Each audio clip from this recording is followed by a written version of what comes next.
Thank you so much, Senator Bernie, for to have this moment with the Latino community in Iowa. And I want to talk to you and ask you some questions like the Latino community told me to tell you, and it's to address issues about the first thing, why we had to believe this time. Because for the last 3-4 years, even more, we have been the target for many conservative groups. So the Latinos, we had this feeling like we don't count. No, understand, Manny, that what's going on is very calculated and very deliberate. This is what demagogues always do. They have done it for thousands of years. You pick on a minority that has very little power, then you blame that minority for all of the problems facing the country. Somebody's unemployed, somebody's earning low wages, somebody doesn't have any health care. You know whose fault it is? Congratulations, it's your fault. Yeah. That's what it is. That's what demagogues always do. Sometimes it's Jews, sometimes it's blacks, sometimes it's gypsies, whatever it may be. They pick a group, and Trump, for a variety of reasons, has said that undocumented people are the cause of all of the problems facing America. So he is doing this for very calculated political reasons. And he is trying to divide the people of this country up. He is a racist, you know, he is a sexist, he is a homophobe, he is a xenophobe, and he's a religious bigot. And that's what he does. He divides people up. And what we are trying to do is exactly the opposite, to say that the Latino community Yes. and the black community and the white community, you know what, we have a lot more in common than separates us. And another thing, when we talk about Latinos, this is one of the things the problem we have is we have this stereotype is just immigration. Yes. But for example, in Iowa, we have the workers in the farms. They have health issues. Sure they do.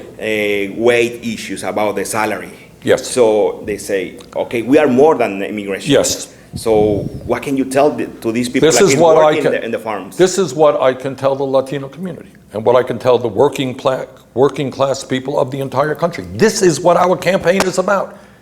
It's a campaign that says that the working people of this country are sick and tired of being ripped off. All right, let me bore you for a moment, okay, can I? I give you some statistics, okay? Over the last 45 years in America, we have seen a huge increase in productivity and technology, right? Yes. Do you know how much wages have gone up for that average American worker over the last 45 years? Take a wild, crazy guess. I would say maybe 10%. Wrong, 0. Oh my God. So in inflation accounted for dollars, that worker is making exactly today what he or she made 45 years ago. Over the last 30 years, give you another fact. The top 1% has seen a $21 trillion increase in their wealth, okay? Yes. Take a guess about what the bottom 50% have seen in their wealth. Answer, they have lost $900 billion. So the people on top, 21 trillion, half of the American people seen a decline in their wealth. Very rich, doing phenomenally well, working people struggling. In the Latino community, in the black community, many parts of the white community. So let me tell you what we are proposing to do. Okay. Number one, if you work 40 hours a week in the United States, you should not be living in poverty. All right, I have been to farm country all over America.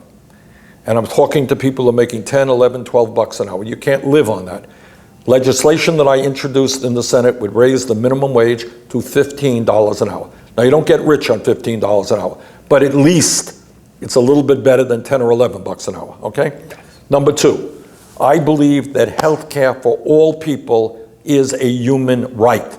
And that is why I have introduced Medicare for all. Right now, Medicare is there for people 65 or older. I want to expand it to all. We have an education bill in also that not only would reform public education, it would make public colleges and universities tuition free and cancel student debt. Those are ways that I think we help the Latino community above and beyond immigration. And another thing, I am sure it's another states like Iowa, where it's a Steve King, is a governor targeting Latinos constantly. Right now, just a few weeks ago, maybe a couple of months ago, just a few blocks from here, supremacists delivering flyers. So this is the new Iowa. The people, some part of the Latino community is in fear. How we can talk to these people that right now they feel uncomfortable in this country. Okay. Look, you have a president, I'll give you one other example of this, which you're familiar with. He has a website which whenever an undocumented person commits a serious crime, murder, that gets publicized. If you are a white person and you shoot down a whole lot of people, that doesn't get publicized, all right? I have talked, as you say, to many undocumented people who are living in real fear. I've talked to kids who are worried that their parents will be deported. Yes. Right? So what you need and what we need is a president who is not full of hate, not trying to divide us up, but somebody says, you know what, we are all human beings. Yeah. Do you have any kids? I don't know if you have kids. Do you have kids? That's your kid, a beautiful, all right. Damon. Damon? Damon. Yeah. Okay. And John.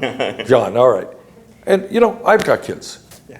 You want your kid to get a good education, you want your kid to have health care, you want your kid to breathe clean air and drink clean water, right? Yeah. So does everybody else. So we need a president who says we are going to work together. We're going to end discrimination. We're going to end fear. Now, right now, I know that a lot of undocumented people are living in terrible fear because of this president, all right? What I think we have got to do finally, and I think we can do it. I think this is what the American people want. And one point I want to make to the Latino community. I know these are very difficult times, but understand that Donald Trump is not talking for the vast majority of the American people. The American people do not want to throw millions of people out of this country.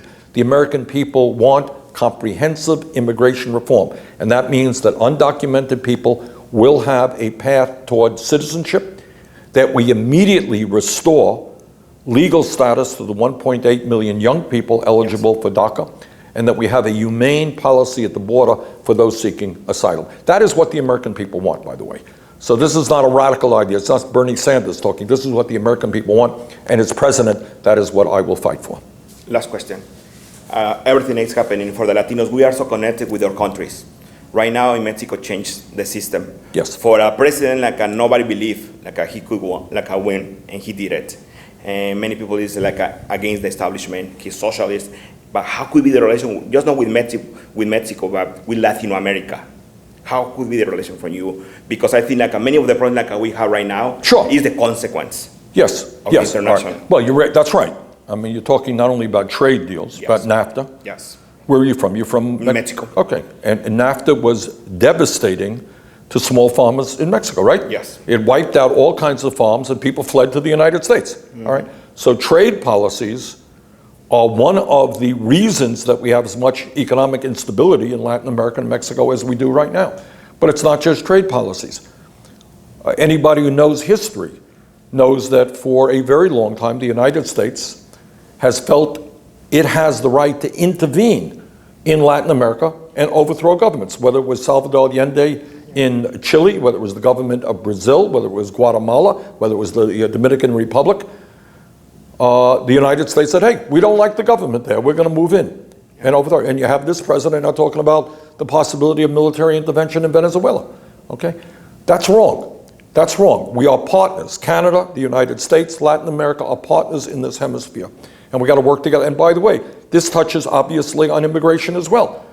Because if you are living in Honduras right now, Yes. and your child is threatened with death if he or she doesn't join a gang, and you're making $1 an hour or $2 an hour, you know what? Life is not very good. So what I've said before, and let me say it again, in my first week in office, we will meet with the presidents of all of the Central American countries and Mexico and figure out a way how we can work together to improve life for the people in Central America. They do not want to, you tell me if I'm wrong here, but most people do not want to have to carry your child for 1,000 miles and move to a country where, you want a better life back home. And we can do that. Okay? Thank you so much. Hey, Manny, Muchas gracias. Muchas gracias.